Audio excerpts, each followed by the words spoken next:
రాష్ట్రంలో చేనేత రంగాన్ని కాపాడి కాటన్ని ప్రోత్సహించాలన్నారు మంత్రి పొన్నం ప్రభాకర్. ఎవరినైనా సన్మానించేందుకు శాలువాలు, బొకేలకు బదులు నేతన్నలు నేసిన కాటన్ వస్త్రాలు వాడాలని సూచించారు. మంత్రులను, రాజకీయ నాయకులను సన్మానించేవారు బొకేలతో కాకుండా పిల్లలకు ఉపయోగపడే పుస్తకాలు, పెన్నులు ఇవ్వాలని చెప్పారు మంత్రి పొన్నం. మిత్రులకు, శ్రేయోభిలాషులందరికీ నమస్కారం.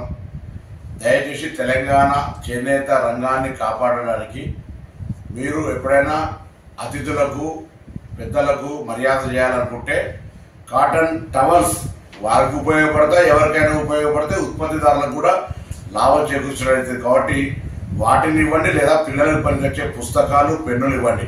ఇది మేము కప్పుకోకుంటే మిమ్మల్ని అమర్యాద పరిచినట్టు, కప్పుకుంటే దీన్ని ఎందుకు పనికిరాదు, తీసి ఎవరికైనా బయట ఇస్తామంటే కూడా ఇది ఎవరికి ఉపయోగపడేది కాదు.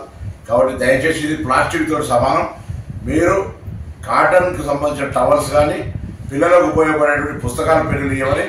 నాకు కాదు, మీరు ఏ పెద్ద అతని దగ్గరికి వెళ్ళినా, మంత్రి దగ్గరికి వెళ్ళినా, అధికారి దగ్గరికి వెళ్ళినా, పెద్దలను గౌరవించాలన్నా మనం రెండు రకాలు ఉపయోగపడుతుంది. ఒకటి చేనేత కార్మికులకు సహకారం చేసినట్టు అవుతుంది, రెండు అవి ఉపయోగించుకునే కుటుంబాలకు ఎవరికైనా కాదు, నలుగురు దానం చేసినా ఉపయోగపడుతుంది. కాబట్టి ఆ విధంగా వాటిని ఇవ్వమని ప్రత్యేకించి దయచేసి వీటికి సంబంధించి మన దగ్గర తయారైనవి కూడా కాదు.